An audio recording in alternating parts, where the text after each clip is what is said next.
نعمان ابن بشیر جو اہل بیت کے ساتھ محبت کرتے تھے، جن کو پتا تھا کہ اہل بیت کا مقام اور مرتبہ کیا ہے، اس کے سامنے حضرت امام حسین کی بیعت ہو رہی تھی، تھا یزید کا گورنر، لیکن کہا نہیں، یہ گورنریاں جو ہیں اہل بیت کے نام کے اوپر، ان کے قدموں کے اوپر قربان کرنے کے لیے تیار ہے۔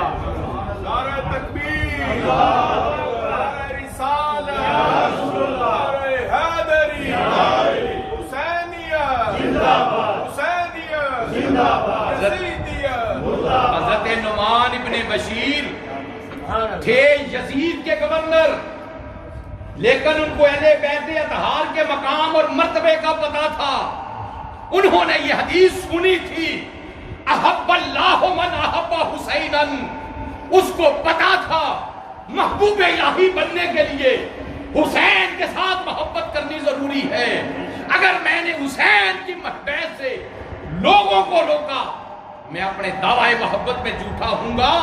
اس لیے اس نے کوئی تعارض نہ کیا، لوگوں کو کچھ نہ کہا، لیکن عمارہ نے خط لکھا، اے یزید تجھے پتا نہیں کوفے میں کیا ہو رہا ہے؟ 40,000 افراد حضرت امام حسین کے نام کے اوپر ان کی بیعت کر چکے ہیں۔ جب یزید کو پتا چلا، آگ بگولا، پریشان حال، یہ کیا ہو گیا؟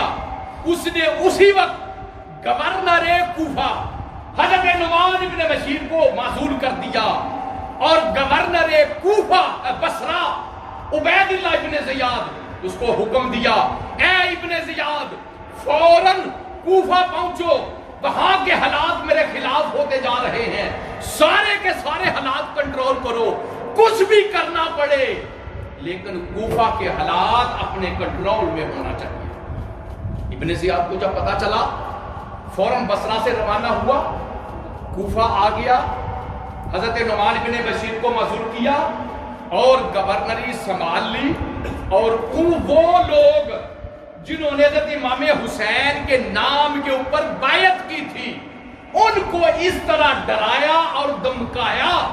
ایک وقت آیا کہ جس تیزی کے ساتھ بیعت کر رہے تھے، اسی تیزی کے ساتھ واپس ہونے لگے۔ پتہ کہ روایت میں آتا ہے، ایک دن ایسا آیا، حضرت سیدنا امام حضرت مسلم بن عقیل رضی اللہ تعالیٰ عنہ مغرب کی نماز پڑھا رہے تھے، پیچھے لوگوں کی قطاریں لگی ہوئی تھی، لائنیں لگی ہوئی تھی، لیکن ایک وقت آیا جب سلام دائیں طرف پھیرا، اپنا ایک بیٹا نظر آیا، جب دوسری طرف پھیرا دوسرا بیٹا نظر آیا، اپنے 2 بیٹوں کے علاوہ آج کوفے میں سے کوئی نظر، سب نے چھوڑ دیا۔ اور ایک وقت ایسا آیا کہ حضرت مسلم بن عقیل اور ان کے دونوں شہزادوں کو شہید کر دیا گیا۔ اس لیے اس واقعہ کربلا میں زمین کے اوپر جو پہلا خون کا قطرہ گرا تھا، وہ حضرت امام حسین کے چچا زاد بھائی حضرت مسلم بن عقیل رضی اللہ تعالی عنہ کا تھا، اور ان کے بعد ان کے دونوں شہزادوں کا، محمد اور ابراہیم کا تھا۔ اور یہ واقعہ 3 ذی الحج 60 ہجری حضرت امام مسلم بن عقیل کو شہید کیا جاتا ہے۔ اور خدا کا کرنا دیکھیے، جس دن حضرت امام مسلم بن عقیل کو شہید کیا گیا، حضرت امام حسین اسی دن 3 ذی الحج کو مکہ مکرمہ خانہ کعبہ کو الوداع کر کے اپنے کنبے کے افراد کے ساتھ، وہ ننھے بچے بھی ساتھ تھے، مستورات بھی ساتھ تھی، کیوں؟ پیغام تو آیا تھا یہ امن کی جگہ ہے، پیغام تو یہ آیا تھا یہاں کچھ نہیں ہوگا۔ وہ گھر سے نکلے تھے، لیکن کیا پتا تھا آج ہم گھر سے نیت سے نکل رہے ہیں، شاید یہ نیت جو ہم لے کے جا رہے ہیں وہاں پوری نہ ہو سکے۔ تو 3 ذی الحج کو حضرت سیدنا امام حسین رضی اللہ تعالیٰ عنہ مکہ چھوڑتے ہیں، کوفہ کی طرف روانہ ہوتے ہیں، سفر جاری ہے۔ دوران سفر ایک جگہ آئی جس کو کہتے ہیں، جس کا نام ہے ذات عرق، وہاں پہ غالب بن بشیر مشہور و معروف آدمی تھا، اس سے ملاقات ہوئی. حضرت امام حسین نے پوچھا سناؤ کوفہ کے حالات کیا ہیں؟